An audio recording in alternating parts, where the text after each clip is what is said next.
Hi guys, आज की इस वीडियो का टॉपिक है collision.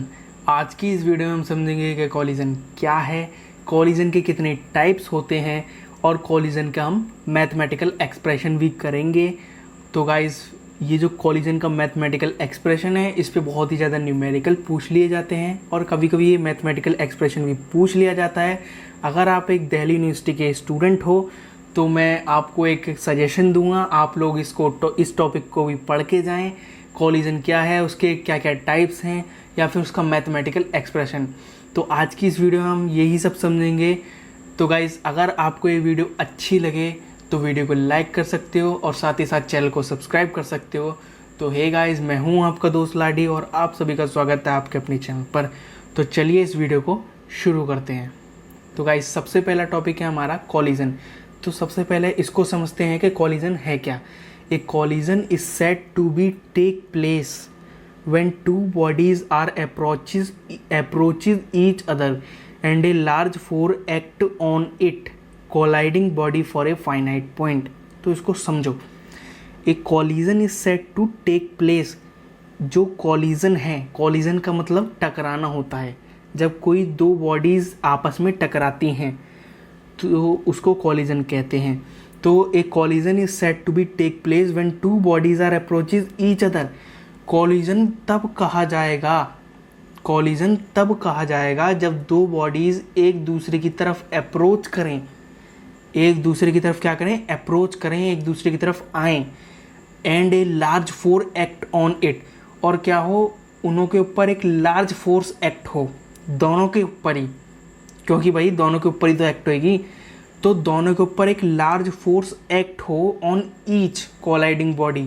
On each colliding body का मतलब जो दोनों कोलाइडिंग बॉडी टकराई हैं, जो दोनों कोलाइडिंग बॉडी टकरा रही हैं, उन दोनों के ऊपर एक लार्ज फोर्स एक्ट हो रही है, act on each colliding body.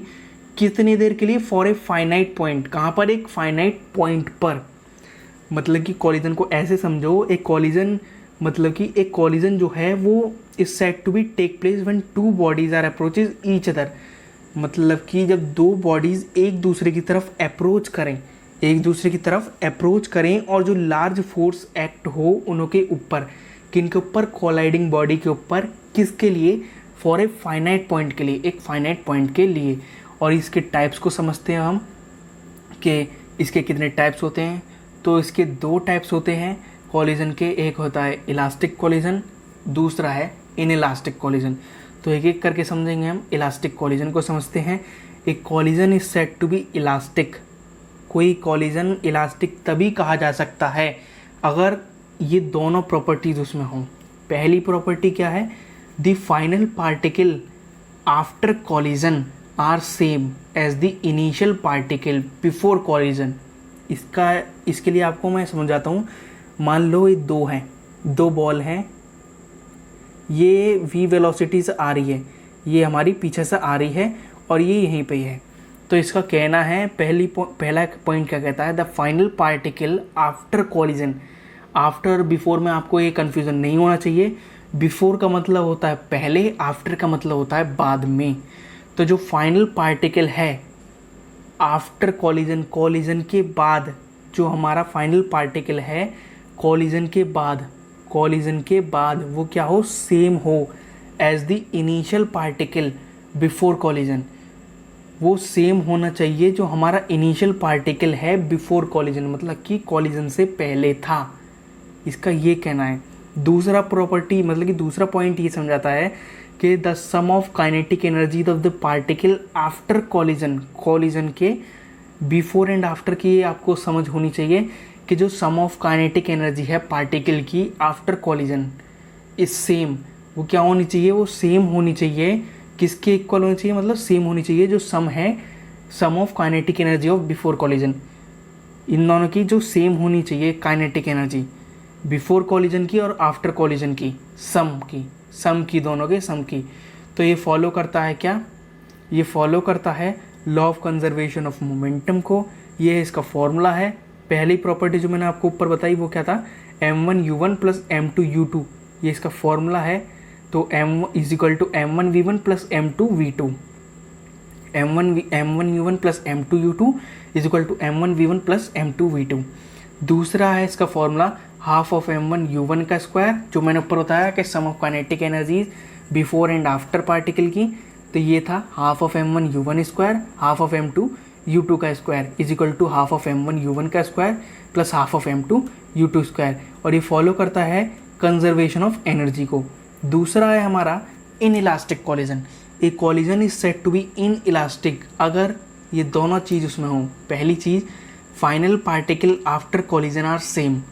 जो फाइनल पार्टिकल है बिफोर एंड आफ्टर, ये समझो पहले आप, अगर आपको बिफोर एंड आफ्टर में एक प्रॉब्लम है समझने में, तो आप जाकर सीधे गूगल पर सर्च करो बिफोर का मीनिंग और आफ्टर का मीनिंग।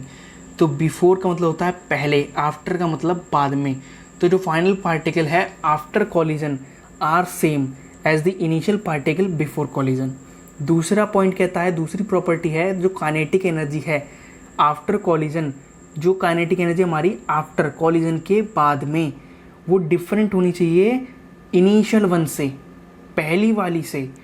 तो there is a change in kinetic energy, तो काइनेटिक एनर्जी का इनों में क्या होगा, चेंज होगा। अब इसका एक मैथमेटिकल एक्सप्रेशन है, मैथमेटिकल एक्सप्रेशन को समझते हैं। तो बिफोर कॉलिजन, कॉलिजन से पहले, तो कॉलिजन से पहले क्या होगा, momentum P is equal to M1U1 plus M2U2, क्योंकि दोनों ही इनिशियल वेलोसिटी में है, U1 और U2। ठीक है, अब हो गया कॉलिजन हो गया। आफ्टर कॉलिजन के बाद क्या हो जाएंगी, इनकी वेलोसिटी सेम हो जाएगी, क्योंकि ये और ये दो बॉल हैं, ये इससे टकराई तो दोनों ही सेम वेलोसिटी से मूव करेंगी ना। मान लो अगर ये 2v वेलोसिटी से पीछे से मूव करती हुई आई है और इसने इसको कोलाइड करा, इससे कॉलिजन लिया, तो ये आगे जो है, ये दोनों आगे मूव करेंगी सेम वेलोसिटी से। ये दोनों क्या है, आगे मूव करेंगी सेम वेलोसिटी से, जो कि क्या होगी v, क्योंकि हाफ तो इसमें आ जाएगी वेलोसिटी और हाफ इसमें आ जाएगी, क्योंकि दो थी, एक v इसमें एक v इसमें, तो ये v वेलोसिटी से मूव करेगी, तो इसलिए यहाँ पर सेम वेलोसिटी होगी। तो इसके बाद में according to law of conservation of momentum, अगर आपको law of conservation of momentum पता हो, law of conservation of momentum क्या है, before collision is equal to after collision, इन दोनों कॉलिजन को इक्वल रखेंगे। देन उसके बाद में ये मैंने डायरेक्ट लिख दिया था यहाँ पर, तो ये मैंने आपको समझाया नहीं, तो इसलिए मैं बता रहा हूँ कि बिफोर कॉलिजन और आफ्टर कॉलिजन को दोनों को इक्वल रखना है। v की वैल्यू यहाँ से निकालनी है, मतलब इक्वल रख देना है आप लोगों को। यहाँ पर देखिए, यहाँ से v की वैल्यू निकाल लेंगे, v is equal to M1U1 plus M2U2 upon में M1 प्लस M2।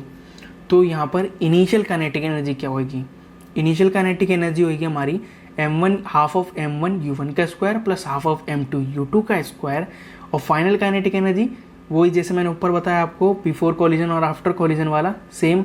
और यहाँ पर क्या करेंगे, हम v की वैल्यू पुट कर देंगे, v की वैल्यू पुट करी, इसको आप लोग काट लेंगे, ये आ गया हमारे पास, ये आई वैल्यू। अब हमें क्या करना है, इसका रेशियो निकालना है, kinetic energy of 1 upon kinetic energy of 2, इन दोनों को रखा हमने। तो यहाँ पर एक केस बनता है, वो केस क्या है, इफ़, वो केस ये है कि अगर जो सेकंड पार्टिकल है, मतलब कि हमारा जो सेकंड पार्टिकल है U2 वो रेस्ट पर हो जाए, तो रेस्ट पर हो जाएगा तो उसकी वेलोसिटी 0 हो जाएगी। ये केस बनता है कि मतलब कि जो सेकंड पार्टिकल है वो रेस्ट पर हो जाए तो उसकी वेलोसिटी 0, अगर वो रेस्ट पर आया था वेलोसिटी 0, तो भाई U2 की वैल्यू को हम इसमें पुट करेंगे, तो इन दोनों का जो रेशियो आएगा, kinetic energy of 1 upon kinetic energy of 2 is equal to M1U1 का square whole square plus M1 M2U1 का स्क्वायर अपॉन में M1U1 का स्क्वायर। और जो इसका निकल का आएगा, मतलब कि होल सम जो निकल का आता है लास्ट में, वो ये निकल के आता है kinetic energy of 2 upon kinetic energy of 1 is equal to, वो आता है कि M1 अपॉन में M1 plus M2 is less than 1। वो क्या होगा, वो लेस देन 1 होगा। तो गाइज़ ये था इसका मैथमेटिकल एक्सप्रेशन। इसमें हमने समझा कि कॉलिजन क्या है, कॉलिजन के कितने टाइप हैं, कॉलिजन का मैथमेटिकल एक्सप्रेशन समझा। और गाइज़ अगर आपको ये वीडियो अच्छी लगी हो, हेल्पफुल लगी हो, तो गाइज़ आप लोग इस वीडियो को लाइक कर सकते हो और साथ ही साथ चैनल को सब्सक्राइब कर सकते हो। और गाइज़ अगर आपने अभी तक मेरी पिछली वीडियोस को नहीं देखा है तो उन वीडियोस को देख लें, क्योंकि मैंने उसमें क्या करा है, एक प्लेलिस्ट बनाई है मैंने, बीएससी के बारे में सब कुछ समझाया मैंने। हर एक टॉपिक वाइज वीडियो बनाता जा रहा हूँ बीएससी के ऊपर।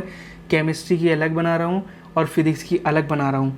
तो आप लोग चैनल को सब्सक्राइब कर लें और चैनल पे जाके उन प्लेलिस्ट को देख लें। अगर आपको वो वीडियो अच्छी लगे तो लाइक करें उस वीडियो को और दोस्तों के साथ अपने शेयर करें। तो गाइस चलिए फिर मिलते हैं अगली वीडियो में।